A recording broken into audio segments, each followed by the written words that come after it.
Good morning. How is everyone today? So I thought, get straight into it. I watched a documentary the other day and I really wanted to talk to you about it. It's called The Siege of Masada. Right, I don't know if anyone's heard of this siege before, but it was pretty epic. So yeah, back around Jesus' time. Like, I'm not a historian, so I'm gonna, butcher a lot of this, but the majority of it is correct, from my understanding. So back around Jesus' time, the Romans and the Jews were having a scrap, apparently.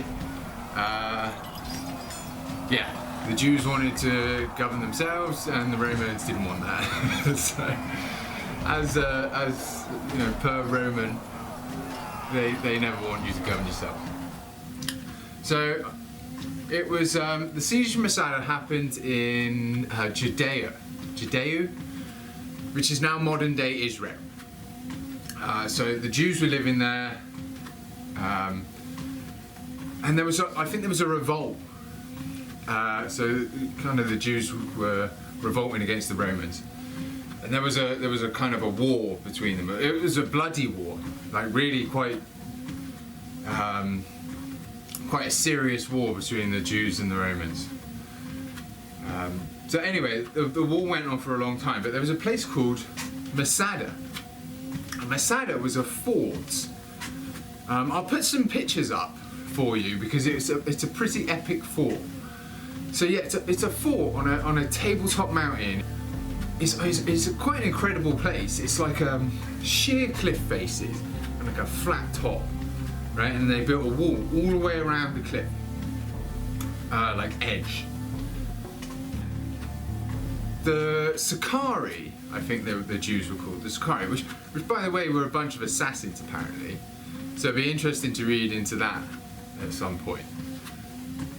Were held up in this fort. This was around 72, 73 AD.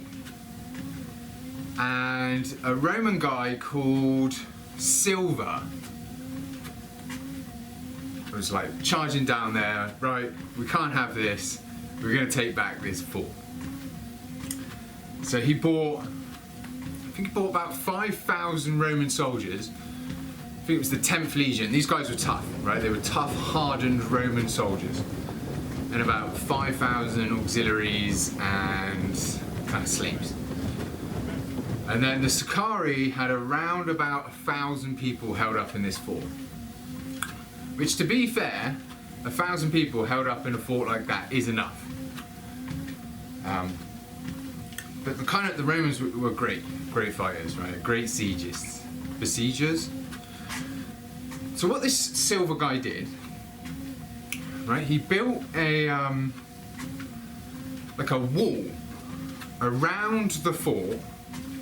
What did they call it? A circumvallation? So I think they call it a circumvallation, but it's like another wall around the fort, so like no one could interrupt what he was doing. Then he built a series of camps. So basically the fort was enclosed in a wall, right? But it's not just any wall, this was a high-tech wall. You can still see the camps today. I'll put some more clips up to show you. I say you see them, you can see the remains of them. There's not a lot to see, just the imprint. So yeah, Silver built a wall around the fort to stop skirmishes and things like that. Because apparently he had issues with that when he sieged, was it Jerusalem? Oh, the Romans did. Anyway, yeah. And then the only way up to this fort is by I think there was two paths. But one of the paths, both paths were extremely difficult to get to. And one of the paths was like really narrow and you could only fit one person in at a time along it. It was like windy. So that, you can't march 10,000 people up there and then knock on the door and please let me in. The fort, the Masada fort, the walls were like 6 meters tall. They were double lined with like two walls, and you could infill them. So they were tough walls to get through. So the only way really to get through is to get siege equipment up there, right? And you can't do that because of the faces of the mountain are just like sheer faces. Absolutely incredible. So the Romans, in their great ingenuity, which it was, thought, I know what we'll do. We'll build a fucking ramp. Right? A ramp. This hilltop's like 200-300 meters in the air. Like, it's high. It's really high. So they picked a spot, the easiest spot to build a ramp, and just started filling it with stones and soil and dirt, and like I say filling it. It was a proper engineering construction. You know, they were using like beams and sectioning it, and then like building a proper ramp. You know, I think they started the ramp 200 and something meters away from the fort, and then built it all the way up on a 20% incline. Incredible. And then once the base of the ramp was complete, then they built like a stone pier on it, so that they could push their siege equipment up. Right, and apparently this took like 2 or 3 months. They moved 500,000 tons of soil, or dirt, or material. Right, and to put that in perspective, that's 1.5 times the weight of the Empire State Building. Right, and they did this with carts and manpower. Right, you just can't write this stuff. You know, it has to be real because it's so out there. Yeah. So once they built this ramp, then they built how big was it? I think it was 90 foot. Everything I was being told was in feet. So 30 meters, a 30-meter tower, siege tower, which they like plated, and probably like iron or something, bronze maybe. I don't know if they had iron back then. Yeah, and then they put a battering ram in it. They put like ballista towers on the top of it, and then pushed it up this 20% incline. And 20% is pretty steep. So yeah, pushed it up this incline, got to the top, and I didn't realise this, but siege towers aren't for like smashing into the side of the like positioning yourself on the wall and then like jumping into the battle. They're kind of there to like shoot down at the people on the wall. So anyway, they pushed this tower into position, and the battle started. They started knocking down the main wall, the big 6-meter wall, which was like 4 meters thick.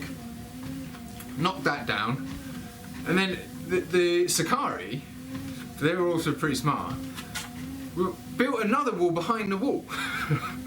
Right? So this one was built out of like mud and wood and stuff. So you know the Romans couldn't get the siege tower over that bit.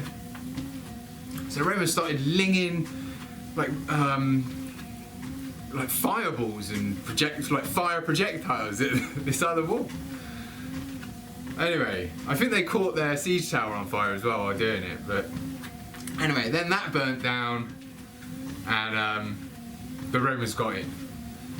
So all this stuff is documented by a guy called Josephus. So we don't know, it's the only account.